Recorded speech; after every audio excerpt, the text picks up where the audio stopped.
اس سے پتہ چلتا ہے کہ وہ لوگ جو تھے وہ آخرت اورینٹیڈ پیپل تھے. ان کے شادی بیاہ کے معیار معاملات جو تھے وہ آخرت اورینٹیڈ ہوتے تھے، اور دیکھا جائے تو ہم سے بالکل مختلف معیار تھے. جب سیدہ ام ایمن کی شادی سیدنا زید بن حارثہ سے ہوئی تو ان کے بیٹے اسامہ بن زید پیدا ہوئے. رسول اللہ جو تھے اس پورے کنبے سے بہت زیادہ محبت اور پیار کرتے تھے. صحابہ کرام جو تھے انہوں نے اسامہ کا نام محبوب ابن محبوب رکھ دیا تھا، اور اس سارے کنبے کی سے جو کنبے سے ام ایمن سے، حضرت زید سے، حضرت اسامہ سے نبی صلی اللہ علیہ وسلم محبت بھی کرتے ہیں، اور اس کنبے کی ان کے نزدیک بڑی قدر و منزلت بھی تھی. اس میں آپ صلی اللہ علیہ وسلم کا فرمان ہے کہ اے زید، آپ فرماتے ہیں اے زید تو میرا ہمدم اور مجھ سے ہے اور مجھے ساری قوم سے زیادہ پیارا ہے. سیدہ عائشہ اس بارے میں روایت کرتی ہیں کہ رسول اللہ نے زید بن حارثہ کو جس لشکر میں بھی بھیجا اسے اس لشکر کا امیر نامزد کیا، اگر اسے پیچھے چھوڑتے تو خلیفہ نامزد کرتے. سیدنا عمر بن خطاب نے ایک موقع پر جب وظائف مقرر کیے تو انہوں نے اسامہ بن زید کا جو وظیفہ تھا وہ اپنے بیٹے عبداللہ بن عمر سے زیادہ مقرر کیا. تو اس پر ان کے بیٹے نے ان سے سوال کیا اور اس کی وجہ پوچھی تو حضرت عمر بن خطاب نے فرمایا کہ رسول اللہ کو تجھ سے زیادہ عزیز تھا اور اس کا باپ رسول اللہ کو تیرے باپ سے زیادہ عزیز تھا، تو میں نے رسول اللہ کی محبت کو اپنی محبت پر ترجیح دی.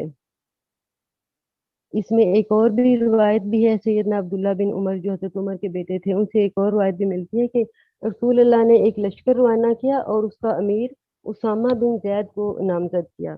تو بعض لوگوں نے ان کے امیر ہونے کی یعنی ان کی امارت پر اعتراض کیا، تو رسول اللہ نے فرمایا اگر آج تم اس کی امارت پر اعتراض کرتے ہو تو پہلے تم اس کے باپ کی امارت پر بھی اعتراض کرتے تھے. اللہ کی قسم اس کا باپ بھی امارت کے لائق تھا اور وہ مجھے سب لوگوں سے بڑھ کر عزیز تھا، اور اس کے بعد یہ امارت کے لائق ہے اور یہ بھی مجھے تمام لوگوں سے بڑھ کر عزیز ہے. یہ تھوڑے سے چیزیں میں نے آپ کو بتائی ہیں، تھوڑے سے واقعات جن سے پتہ چلتا ہے کہ رسول اللہ کو اس سارے کنبے سے کتنی زیادہ محبت تھی. اب ہم دیکھتے ہیں کہ سیدہ ام ایمن جو تھی جہاد کے ساتھ ان کو کتنی محبت تھی، اور ان کی بہادری اور شجاعت کے بارے میں جانتے ہیں. اگر ہم ان کی بہادری کو دیکھیں تو ام ایمن جو تھی وہ مردوں سے شجاعت اور بہادری میں کسی طرح بھی مردوں سے کم نہیں تھی، اور عمر سیدھا ہونے کے باوجود وہ جہاد میں شریک ہوتی کہ تاکہ اللہ کا کلمہ بلند ہو اور کافروں کو شکست ہو. اس میں جنگ احد کے دوران جب بہت سے لوگ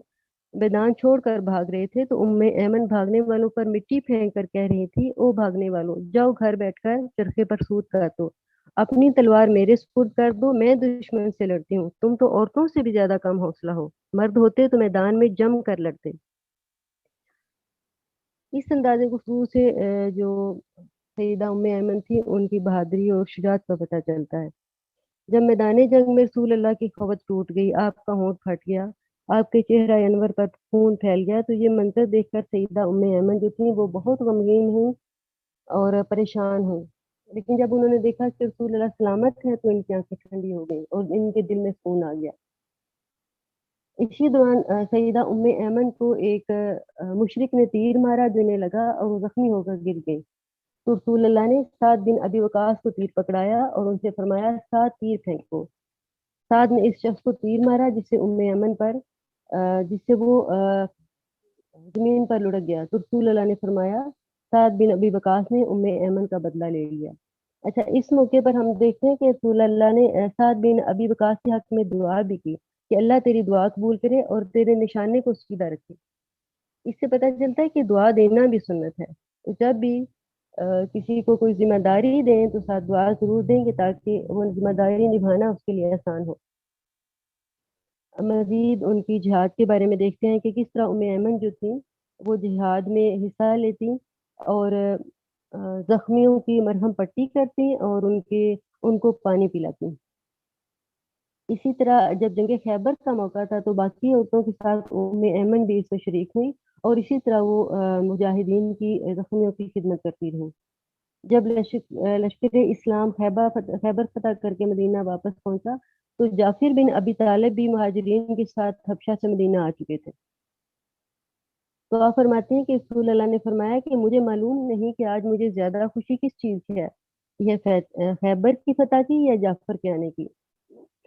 سیدہ ام ایمن جو تھی وہ بہت ایکٹیو خاتون تھی، اور انہیں اپنے خاوند سے بہت محبت تھی۔ یہاں ہم دیکھتے ہیں کہ کس طرح انہوں نے خاوند کی جدائی کو حوصلے سے برداشت کیا، کیونکہ وہ ان سے پہلے جو ہے وہ ایک جنگ میں شہید ہو گئے تھے۔ رسول اللہ نے ایک لشکر تیار کیا جس کو رومیوں کے ساتھ جنگ کے لیے مقام موتا کی طرف جانا تھا۔ اس لشکر کا جو سالار تھا وہ سب سے پہلے رسول اللہ نے زید بن حارثہ کو مقرر کیا، پھر جعفر بن ابی طالب اور عبداللہ بن رواحہ کو اس لشکر کا امیر مقرر کیا۔ جب یہ لشکر روانہ ہوا تو زید بن حارثہ جو تھے وہ انہوں نے ام ایمن سے ملاقات کی اور اس کے بعد روانہ ہوئے۔ جب یہ لشکر اپنے مقام پر پہنچا اور جنگ شروع ہوئی تو سب سے پہلے اس لشکر میں جو شہید ہوئے وہ زید بن حارثہ تھے، اور اس کے بعد سیدنا جعفر بن ابی طالب کے پاس جھنڈا آیا، وہ بھی شہید ہو گئے۔ اسی طرح پھر سیدنا عبداللہ بن رواحہ کے پاس آیا اور وہ بھی شہید ہو گئے۔ جب سیدہ ام ایمن کو اس چیز کی خبر ملی، یعنی اپنے شوہر کی شہادت کی، تو انہوں نے بڑے ہی حوصلے اور تحمل سے اس خبر کو سنا، اس کو فیس کیا، اور اللہ کی مرضی سمجھ کر اس کو قبول کیا، بہترین صبر کا مظاہرہ کیا۔ اب صبر جو ہے وہ صدمے کے آغاز میں ہوتا ہے، لیکن وہ ہوتا کیسے ہے صدمے کے آغاز میں، کہ جب ہم مان لیتے ہیں کہ یہ اللہ کی طرف سے ہے اور دل سے اس کو قبول کرتے ہیں تو پھر صبر جو ہے وہ صدمے کے آغاز میں آ جاتا ہے۔ لیکن ہم چونکہ وہ دل سے اس چیز کو کہتے نہیں، عام طور پر جب ہمارے یہاں کہیں ایسا صدمہ ہوتا ہے کہ وفات وغیرہ ہوتی ہے تو یہ فکرہ بہت سننے میں آتا ہے کہ اللہ کی مرضی، اللہ کی مرضی، لیکن ہم اس کو صرف زبان سے کہہ رہے ہوتے ہیں۔ اگر ہم اس کو واقعی دل میں اس کو محسوس کریں، سمجھیں، مانیں تو انشاءاللہ یہ اس کی رکھ سکتے ہیں۔ پہ جو سیدہ ام ایمن تھی انہوں نے یہ نہیں کہا اس کے بعد کہ ٹھیک ہے اب میرے ٹھیک ہے شوہر فوت ہو گئے ہیں تو میں بیٹوں کے سہارے جو ہے اب اپنی زندگی گزار لوں گی۔ وہ لوگ ایسے تھے کہ اللہ کے سہارے وہ زندگی گزارتے تھے۔ تو اس لیے ہم دیکھتے ہیں کہ جب اس کے بعد جنگ حنین کا موقع تھا تو سیدہ ام ایمن نے حضرت اسامہ بن زید جو ان کے بیٹے تھے، عورت کریں رسول اللہ کا ساتھ دیں۔ تو جنگ حنین میں جو ایمن تھے رضی اللہ عنہ، یہ وہ صحابی تھے جو جب اللہ کے گرد ڈٹے رہے تھے، اور اسی دوران جو تھی پھر ان کی شہادت ہوئی تھی۔ اب ان کی شہادت یعنی خاوند کے پاس بعد جو ہے وہ بیٹے کی شہادت کو بھی ام ایمن نے اسی طرح حوصلے سے صبر سے سنا اور اس کو اللہ کی رضا سمجھ کر قبول کیا۔ یہاں سے جو ام ایمن ہے ان سے ان کی اللہ سے، اس کے رسول سے اور اسلام سے محبت کا پتہ چلتا ہے۔ اچھا، محبت جو ہوتی ہے، محبت کا جذبہ جو ہوتا ہے وہ کسی بھی انسان کی زندگی کا جو سینٹرل پلر ہے وہ ہوتا ہے، جس کے گرد اس کی ساری روٹین، اس کے ایکشن، اس کی فیلنگ، یعنی اس کا دھیان رہتا ہے، یعنی بے دھیانی میں بھی تیرا دھیان رہتا ہے۔ تو اللہ اور اس کے رسول کی محبت ان لوگوں کا سینٹرل پلر کرتے تھے، اسی لیے وہ دین کے لیے ہر چیز کے بارے میں آج ہم سوچ کر بھی حیران ہوتے ہیں۔ تو اگر ہم دین کے لیے کچھ کرنا چاہتے ہیں یا دین پر عمل کرنا چاہتے ہیں تو پھر ہمیں اپنے سینٹرل پلر کو چیک کرنا ہوگا کہ اللہ کے رسول کی محبت ہر چیز کی محبت سے زیادہ ہوگی، تو پھر ہمیں نہ نماز مشکل لگے گی، نہ روزہ، نہ دین کے لیے کوئی بھی قربانی کرنا ہمیں مشکل نہیں لگے گی۔ اگر آج ہم اس طرح اس پر عمل نہیں کر پاتے یا مشکل لگتی ہے ہمیں، تو پھر ہمیں جان لینا چاہیے کہ محبت کہیں اور ہے ہماری۔ اچھا، اب ہم یہاں سے دیکھتے ہیں کہ سیدہ ام ایمن کا رسول اللہ کے ہاں مقام اور مرتبہ کیا تھا۔ رسول اللہ جو تھے وہ ام ایمن سے بہت حسن سلوک سے پیش آیا کرتے تھے، بہت احترام سے، اور بعض دفعہ آپ سے مزاح بھی کر لیا کرتے تھے۔ ایک دفعہ کا ذکر ہے کہ سیدہ ام ایمن نے رسول اللہ سے کہا کہ آپ مجھے سواری فراہم کریں، تو آپ نے ان سے ارشاد فرمایا میں آپ کو اونٹ کے بچے پر سوار کروں گا۔ انہوں نے کہا کہ اونٹ کا بچہ میرا بوجھ برداشت نہیں کر سکے گا، اے اللہ کے رسول، میں اونٹ کے بچے پر سوار نہیں ہونا چاہتی۔ تو رسول اللہ نے فرمایا کہ میں آپ کو ہر صورت اونٹ کے بچے پر ہی سوار کروں گا۔ تو اصل میں رسول اللہ کے یہ فرمان بالکل پر حق تھا، کیونکہ ہر اونٹ جو ہے وہ بالآخر اونٹ کا بچہ ہی ہوتا ہے، خواہ وہ کسی بھی عمر کا ہو۔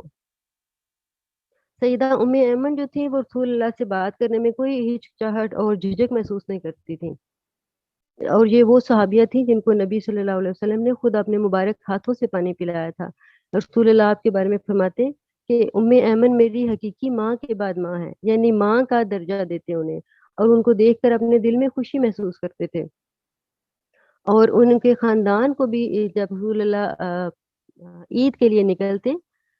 تو ان کے خاندان کو اپنے خاندان والوں کے ساتھ لے کر نکلتے تھے، اور ام ایمن بھی جو تھی رسول اللہ کی غمی خوشی میں شرکت ہوتی ہیں، اور ان کے خاندان میں ایک ان کے خاندان کا فرد بن کر رہتی ہیں، اور ان کے غم اور خوشی کو اسی طرح محسوس کرتے ہیں جیسے کوئی بھی انسان آ، اپنے غم اور خوشی کو محسوس کرتا ہے۔ اس میں جب سیدہ عائشہ صدیقہ پر جو الزام لگا تھا، ام المومنین سیدہ عائشہ صدیقہ رضی اللہ عنہا پر منافقین نے الزام لگایا تھا، تو رسول اللہ نے ام ایمن سے پوچھا کہ تم عائشہ کے بارے میں کیا جانتی ہو، تمہاری نظر میں وہ کیسی ہے؟ تو ام ایمن نے فوراً کہا تھا، اے اللہ کے رسول، میں اپنے کانوں اور آنکھوں کا اچھی طرح خیال رکھتی ہوں، ان کے میں نے ان کے اندر جی انہوں نے فوراً جو ہے حضرت عائشہ کے حق میں نہ صرف گواہی دی تھی، ام، بلکہ یہ وہ صحابیہ بھی ہیں ام ایمن جن کو جو حضرت خدیجہ کی وفات کے وقت موجود تھیں، اور انہوں نے اپنے ہاتھوں سے ان کو غسل دیا تھا، اور اس کے علاوہ زمہ اور ام سلمہ کو غسل دینے کی سعادت بھی حاصل کی۔ ہجرت کا سفر، اب ہم دیکھتے ہیں کہ جب مکہ میں حالات بہت شدت اختیار کر گئے تو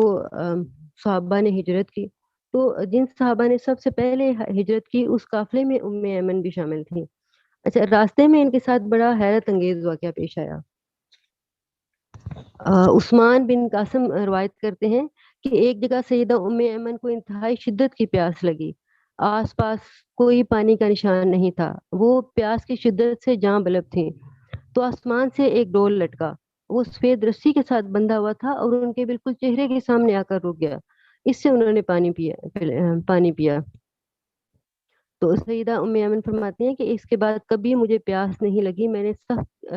ترین گرم موسم میں بھی روزے رکھے لیکن مجھے بالکل پیاس محسوس نہیں ہوئی۔ اچھا، ان کے بارے میں ابو نعیم اصفہانی لکھتے ہیں، ام ایمن ہجرت کرنے والی، پیدل چلنے والی، روزہ دار، بھوکی پیاسی رہنے والی، تیز رفتار، اللہ کے خوف سے رونے والی، آسمان سے آنے والا پانی پلا کر سیراب کی جانے والی، جو اس کے لیے کافی شافی ہو۔ ام ایمن جو تھیں وہ رسول اللہ سے بہت زیادہ محبت کرتی تھیں۔ جب رسول اللہ کی وفات ہوئی تو یہ بہت زیادہ غمگین ہو گئی، اور اس کے بارے میں انہوں نے پھر یہ مرثیہ بھی کہا، جس کی آپ کو میں چند تھوڑی سی لائنیں سناؤں گی۔ رسول اللہ نے کے بارے میں انہوں نے فرمایا، ان کی وفات کے بارے میں، رسول اللہ اللہ کو پیارے ہو گئے، جی بھر کر رو لو، اور یہ تمام مصیبتوں سے بڑھ کر بڑی مصیبت تھی، ان پر آنسو بہاؤ کہ جن کی دنیا میں ہم پر بڑے احسان ہیں، اور ان پر خاص آسمان سے وحی نازل ہوتی تھی، وہ میل ملاپ رکھنے والے اور روشن درخشاں رحمت بن کر آئے، وہ سراپا پاکیزگی اور خوشبو تھے اور خاتم الانبیاء تھے۔ یہ ان کی وفات پر حضرت ام ایمن جو تھی انہوں نے مرثیہ کہا تھا۔ صحابہ کرام بھی جو تھے وہ سیدہ ام ایمن سے بہت زیادہ محبت بھی کرتے اور ان کا احترام بھی کرتے، اور ان کی زیارت کے لیے جایا کرتے تھے۔ تو سیدنا انس بن مالک سے روایت ہے کہ رسول اللہ کی وفات کے بعد ایک دفعہ حضرت ابو بکر صدیق نے حضرت عمر سے کہا کہ چلیے ام ایمن کی زیارت کرنے چلیں، جس طرح رسول اللہ ان کے پاس جایا کرتے تھے۔ جب ہم ان کے پاس گئے تو وہ ہمیں دیکھ کر رونے لگے۔ سیدنا ابو بکر صدیق اور سیدنا عمر بن خطاب نے ان سے پوچھا کہ آپ کیوں رو رہی ہیں؟ رسول اللہ تو ان سے اللہ رب العزت کے ہاں پہنچ کر آرام سے ہیں اور آسودہ حال ہیں، تو وہ کہنے لگی میں جانتی ہوں کہ اللہ کے ہاں تمام اللہ کے ہاں تو ان کے لیے تمام خیر و برکت ہے، ہر قسم کی آسودگی ہے، ہر طرح کا سکون ہے، میں تو اس لیے رو رہی ہوں کہ اب آسمان یہ بات سن کر سیدنا ابو بکر صدیق اور سیدنا عمر بن خطاب بھی رونے لگے۔ سیدہ ایمن نے طویل زندگی بسر کی۔ انہوں نے اپنی زندگی میں رسول اللہ کی ساری بچپن دیکھا، ان کی جوانی، پھر ان کی نبوت، پھر ان کی وفات دیکھی۔ تو انہوں نے طویل زندگی بسر کی، اور ان کی وفات جو تھی سیدنا عثمان بن عفان کے دور خلافت میں ہوئی تھی۔ ہم دیکھتے ہیں کہ سیدہ ایمن جو ہیں وہ ہم خواتین کے لیے ہم ان کی لائف سے بہترین رہنمائی حاصل کر سکتے ہیں، اور دعا ہے کہ ہم ان سے ایسی رہنمائی حاصل کریں کہ جس سے ہم دنیا اور آخرت میں فائدہ اٹھائیں۔ آمین۔ السلام علیکم ورحمۃ اللہ وبرکاتہ۔